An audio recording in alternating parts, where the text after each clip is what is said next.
you did what you did. How many times have I done an action that you're sure you know why I did it, and you slap a label on it, a judgy label? It's happened. You don't do this so much anymore. No, it happened actually last night. Last night, we were getting ready for bed, and you were kind of bristly and annoyed by something, and I automatically blamed myself. I was like, what did I do? Are you okay?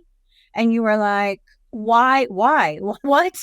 And I've gotten better with this, but it was just a weird automatic, like, oh, I assumed that you were upset by something that I did.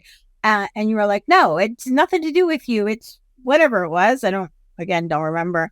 And I was like, oh, and then you went to the bathroom to brush your teeth and stuff. And I was like, why did you just assume it was you?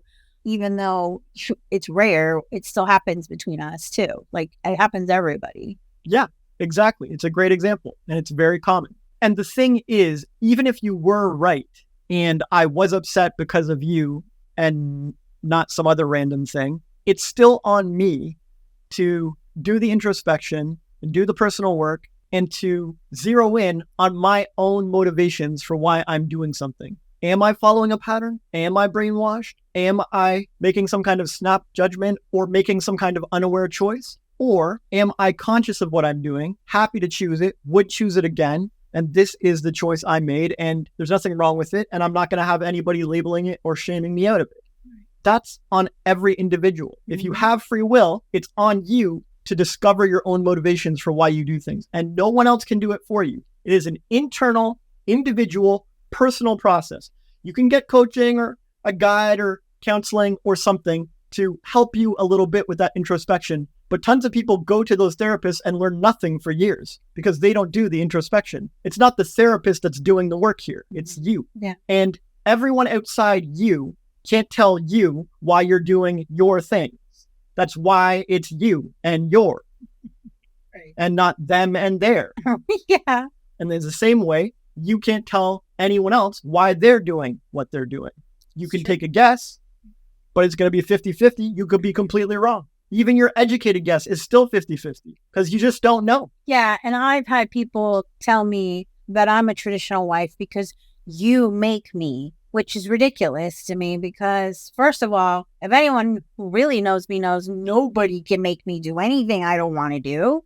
And two, that it's something that even when I was a feminist and super liberal and hated everyone, it was still something that I enjoyed, taking care of my family and cooking and cleaning and homeschooling and these things. So no one made, and trust me, plenty of people tried to help me to not have to do those things. Oh, there's regular school. We can get a cleaning lady. You don't have to do the, and I chose to do them because I like to do it, regardless of what other people think or thought of me or tried to make me do. So yeah, you're right. Yeah, it's perfect. And when other people can't understand an individual's choices, it's so much more convenient to them to just be like, oh, they're brainwashed. Yes. Oh, it's internalized misogyny, because I wouldn't make that choice for me. So they couldn't possibly be doing this of their own free will.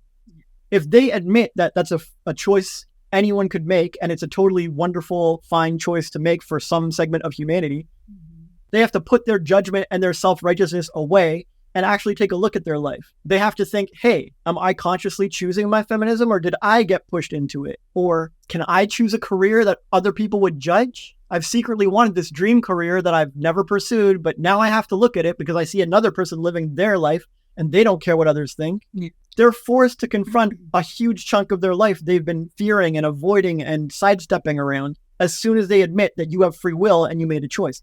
Most people don't want to admit that the world isn't full of brainwashed automatons and that they do have free will, and they get to wake up every day and make choices in their lives. They get to choose to stay the same. They get to choose to break a pattern. They get to choose to follow an ideology or disavow an ideology.